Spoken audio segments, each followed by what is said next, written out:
Well, for more on the proposed sanctions and the ceasefire, I'm joined by James George Jatras. He's Deputy Director of the American Institute in Ukraine, and that's a privately funded nonprofit group here in the United States. Thanks for coming in. Thank you. Let's talk, first of all, about the sanctions themselves that we've seen this far. You saw that rather lengthy history, but it's pretty evident that these have not changed Moscow's calculus, and we hear the Obama administration talk about how they've hurt the Russian economy. But what are the most meaningful consequences of these sanctions? I think the most meaningful consequence of the sanctions is to demonstrate the complete futility of Western policy here. As you pointed out, they really don't impact Russian policy in any way at all, except possibly to force them to escalate and to retaliate, as they have, for example, on European food and American food exports to Russia. You really do wonder why they keep going back to the well on a policy that clearly cannot accomplish anything, when, especially now that we have the opportunity, I hope, with a ceasefire to try to bring a political solution to the problem in Ukraine instead of a military solution that Kiev has been committed to up till now. So you would say even this new round of European sanctions probably is not going to have the desired effect? No, it can't. It could only aggravate the situation, and that's why I think it's important that the rest of the world outside of Europe, China, India, Latin America, most of the world, simply is not going along with this foolishness. So we know that there's going to be a vote on Monday to solidify these sanctions. It appears to give the Russian-backed separatists and the Ukrainians 48 or more hours to kind of see if this ceasefire will hold. And if it doesn't, it seems like the Europeans would then lower the boom.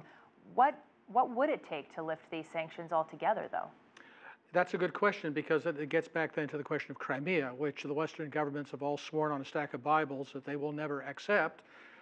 Although everybody understands sooner or later they will have to accept it, but now they've painted themselves politically and rhetorically into a corner to be committed to these sanctions until something that is not ever going to happen happens. Now, I'm sure at some point in the not too distant future they can find a way to climb down from that, but it will be difficult and embarrassing for them. This hasn't exactly been great for the Ukrainian economy either. We're seeing the IMF already working on bailing them out, and that could even increase down the road if this continues. What are the sanctions doing to their economy? It's destroying them, and the fact that the Ukrainians themselves have threatened sanctions, believe it or not, against the Europeans, that they would cut off transit of gas to Europe, Russian gas to Europe through Ukraine. Obviously, the Europeans don't like this idea at all. You mentioned, too, the idea about whether the ceasefire holds.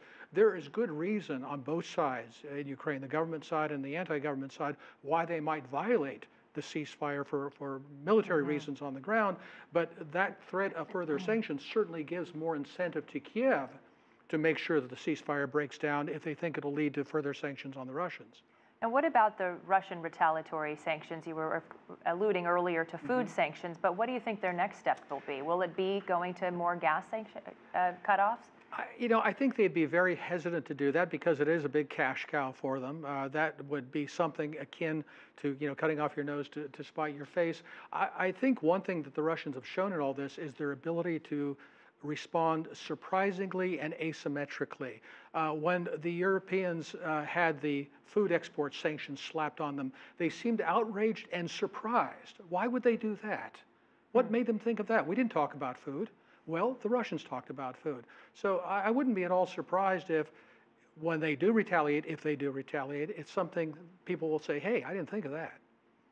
Well, Jim, George Jatras, thanks for coming in and giving us that rather dire set of predictions, but we appreciate your insight nonetheless. Thanks again.